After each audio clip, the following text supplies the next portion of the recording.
guys good इभिनिं गिबियावनो आंनि गिबि ब्लगाव गासैखौबो बरायहरनाय जाबाय स' बे साननैसोआ बोथोरा जोबोर गरम दिनैनि ब्लगा मा जागोन मोनथिला सानदोंमोन लामानि कन्डिसनखौ नायना ला नै नोंथांमोना इयाव पुरा नै गाइस लामा गोदानखौ नाय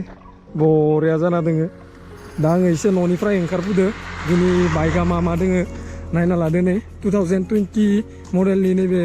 BS6 डमिनार बेनि उनाव नैबे 2021 नि डमिनार 400 नैबे आंनिया इथिं एन्टर्क दोङो दा नोंथांमोना जायफोरा बाइकजों रिलेटेड भिडिअ नायना गाहाम मोनो नोंथांमोना नायलांबाय थाबानो जाबाय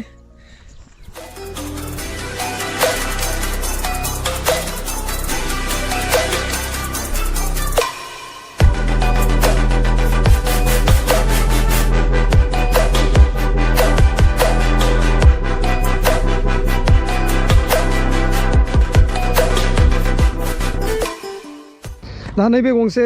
2020 मडेलनि डमिनाराव स्टक एक्जस्टखौ गिबि गिलार हाबफ्लंदो साउन्डआ माबादि फैयो नोंथांमोना नाय स्टार्ट नालाय दे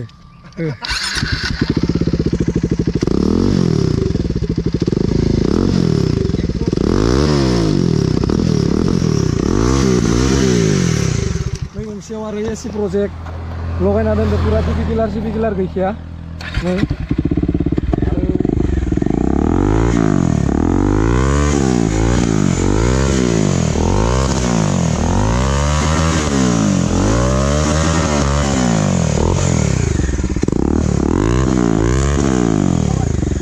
लोगोफोर नोंथांमोना दा आरोबाव नायनो हागोन गंसे 250 डमिनार मोनफैलायबाय लोगोआ दासो मोनफैदो ओमफ्राय दा बाइकखौ सलायनोसै फुल थ्रटेल टप स्पिड आरो बोरै एक्सेलारेशन नोंथांमोना नायलांबानो जाबाय नैबे दा 2021 एक्जस्ट लगायनानै बोरै पारफरमेन्स होयो बे डमिनारखौ आङो दा सलायनायदो बिदिब्ला थौदो होमबा guys it's time to ride the motorcycle camera एंगला माने गंफ्रोमबो बाइकआव बेलेग जायो दे आंनियाव लगायबा एंगला आरो बेलेग आंनिखौ सलायबा माने बेलेग जायो एंगला नै दा डमिनारनि एंगलखौबो दा मोजांखौनो जादों नंदो थांनाय खनसे सानडेनि ब्लगाव नोंथांमोना सोरबा बुंहरदो एंगलखौ एसे मिलायना ला होननानै खिन्थु बेलेग बाइक सलायबा एंगला मिलाया दा आङो फार्स्टआवनो 1 गियार 2 गियार 3 गियार बिदि नायनि बेसे थाङो माने 1 गियार 2 गियाराव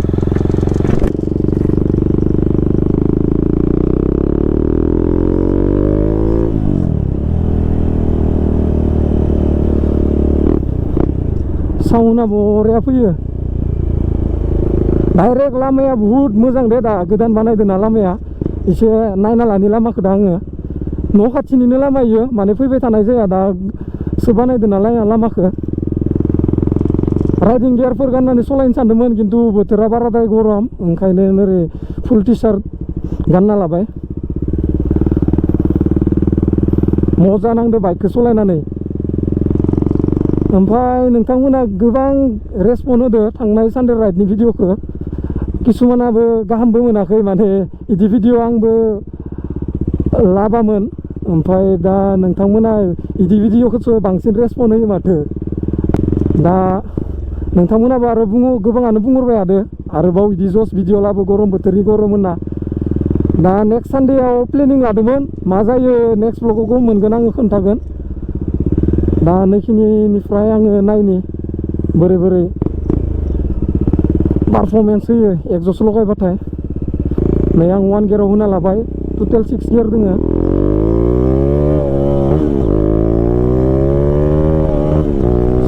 थांदों 2 गियाराव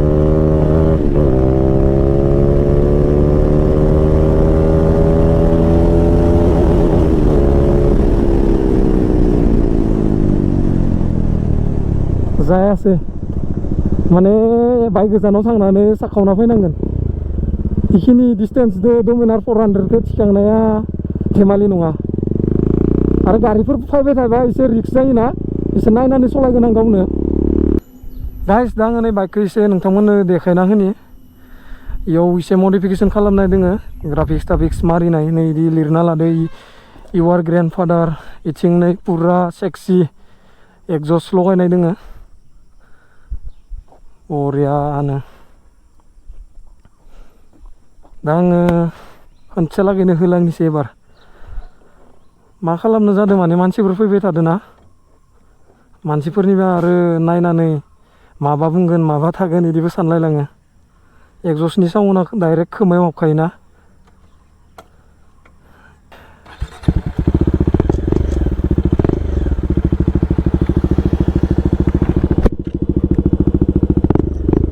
आगोलाव आरो नुहुरा बारा बाय मोनाबावबाथ' हानाय नंला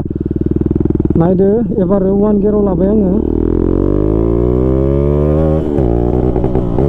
मिस मारिबाय आरो बे बाइकआ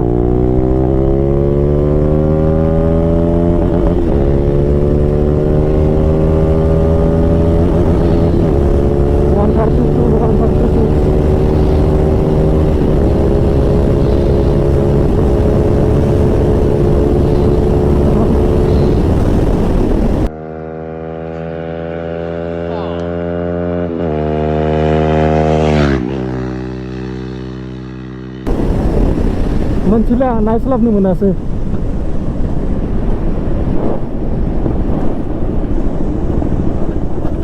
बेसे थांदो दायो भिडिअखौ चेक खालामना नायबासो गम मोनगोन इमान थेमालि नङा इयाव लागै थिखांनो हानाया जाबाय दे बेखिनियावनो जास्ट आंनि हानायनिफ्राय आङो फुल थ्रटेल होनानै नायबाय ओरैनो आं दा चेक खालामना नायनायाव 156 बिदि थांदोंमोन ओरैनो डमिनार 400आ 170 167 बिदिसो थाङो दे आङो बेलेगफोरनि भिडिअबो नुदो दा आरो लामाफोराबो गामिनि लामा जाहैबायना पुरा लं रेन्ज लामा मोनबा मोजां जायो दा आरो मानसि थांलाय फैलाय गोबां रिक्स जायो माने नोंथांमोनाबो जानला बानला बेफोरबायदि ट्राय खालामनाङा आरो नोंथांमोना नेक्स्ट ब्लगाव मा भिडिअ खालामनांगौ कमेन्ट खालामनो हागोन आङो बाइकफोरनि रिभिउफोरबो नांगौबाबो आङो खालामनो नाजागोन आङो ट्राय खालामगोन माने आंथ' बिदि आंनि चेनेलाव बिदि भिडिअ लाबोआखैमोन बिथिं ब्रमोना दोङो नै खोमसिथारबाय ओमफ्राय नै इयावनो जोङो गंथाम बाइकखौबो डमिनार खिनिखौ लाइन आप खालामनानै फट' लादोंमोन थाम्बनेइलाव नोंथांमोना नुदोंआनो दा मोनाबायबो जों दा थांसै गासैबो गथ'फोरा जमा जायो माने बाइक बिदि साखावलाय बा सालायबाय थानाय नुबाथाय दा नेक्स्ट ब्लगाव लोगो मोनफिनगोन दिनैनि भिडिअखौ नायनानै बोरै मोनखो कमेन्ट खालामना खोन्थाहर होमबा बाय बाय